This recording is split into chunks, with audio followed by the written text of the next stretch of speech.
قربانی کے نصاب میں 5 چیزیں دیکھی جائیں گی. 5 یہ خوب اچھی طرح دماغ میں بٹھا لیں. اور یہ 5 چیزیں کس دن دیکھی جائیں گی؟ بقرعید کی صبح صادق یعنی 10 ذی الحجہ کی صبح صادق سے لے کر 12 ذی الحجہ کے غروب آفتاب، یعنی یہ جو 3 دن ہے نا قربانی کے، 10 11 12، ان 3 دنوں میں کوئی شخص صاحب نصاب ہو تو اس پر قربانی واجب ہے. صاحب نصاب کا مطلب کیا ہے؟ یہاں پر قربانی پر خوب سمجھ لیں. سونا ہو کسی کے پاس، یا چاندی ہو، یا مال تجارت ہو. تجارتی مال کا مطلب وہ چیز جو بیچنے کی نیت سے خریدی ہو. کوئی پراپرٹی ہے بیچنے کے لیے خریدی، دکاندار کا جو جتنا سامان دکان میں پڑا ہوتا ہے سب بیچنے کے لیے خریدا ہوتا ہے. کوئی کپڑا آپ نے خریدا تھا، خریدتے ہوئے بیچنے کی نیت تھی، تو یہ تجارتی مال کہلاتا ہے. چوتھی چیز ہے نقد رقم، کیش، یعنی جو بھی آپ کے پاس بینک میں یا جیب میں جو کیش اماؤنٹ پڑا ہوتا ہے. یہ 4 چیزیں ہو گئی. 5ویں چیز ہے ضرورت سے زائد سامان. ضرورت سے زائد سامان میں بہت تفصیل ہے. آسان اس کی ایک جو ہم اگر ضبط کر سکتے ہیں تو وہ چیز جو پورے سال بھی استعمال نہ ہوتی ہو. گھریلو چیزوں میں وہ چیزیں جو پورے سال بھی استعمال نہ ہوتی ہوں، جیسے کپڑے کوئی یا برتن ہے، ڈنر سیٹ ہے، پورے سال استعمال نہیں آتا.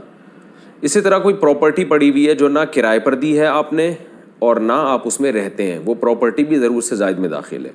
تو یہ جو 5 چیزیں ہیں، کسی کے پاس یہ 5 چیزیں، ان کی جو ویلیو لگائی جائے گی تو ان 5 چیزوں کا مجموعہ اگر 52.5 تولہ چاندی کے برابر ہے. 52.5 تولہ چاندی آج کل 65-70 ہزار کے لگ بھگ ہے، نیٹ پہ سرچ کر لیے گا.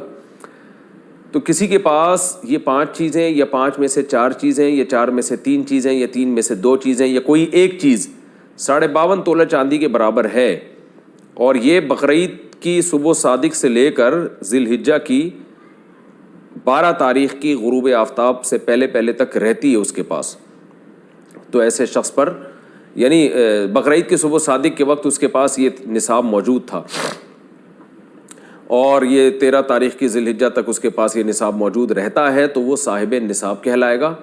13 تاریخ نہیں، 12 تاریخ، 10 11 12 3 دن، تو وہ صاحب نصاب کہلائے گا اور اس پر قربانی واجب ہے.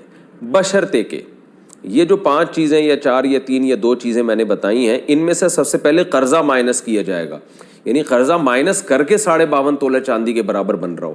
اسی طرح گیس بجلی کا بل جو ان کے اوپر لازم ہے وہ بھی اس میں سے، یا جو مہینے کا راشن آئے گا وہ بھی مائنس کیا جائے گا. جو گھر کا ضروری راشن ہوتا ہے نا وہ بھی مائنس کیا جائے گا. مائنس کرنے کے بعد اگر 52.5 تولہ چاندی کے برابر رقم بچ رہی ہے تو ایسے شخص پر قربانی واجب ہے، چاہے مرد ہو چاہے عورت ہو. تو عورت کیسے قربانی کرے گی؟ سونا خواتین کے پاس بہت ہوتا ہے، چاندی ہوتی ہے. چاندی نہیں بھی ہو تو سونے کے نصاب جو ہے اس کے ساتھ اگر 1 روپیہ بھی ہے تو وہ بھی 52.5 تولہ چاندی کی قیمت دیکھی جائے گی اس میں بھی. تو عورت کیسے قربانی کرے گی؟ اس کے پاس تو کیش نہیں ہوتے عام طور پہ، تو پورے سال جمع کرے، تھوڑے تھوڑے اپنی جیب خرچی سے بچایا کرے، یا سونا کو بیچ کر کرے.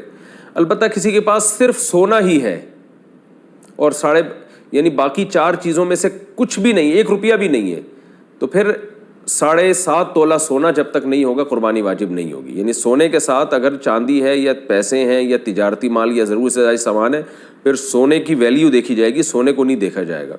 لیکن اگر صرف سونا ہی ہے تو پھر 7.5 تولے سونے سے کم پہ نہ زکوٰۃ ہوتی ہے نہ قربانی ہوتی ہے. تو یہ ہے، تفصیل سے آپ کو بتا دیا. تو آپ چاہیں تو اس میں ایک گائے میں حصہ لے لیں، چاہیں تو بکرا لے لیں.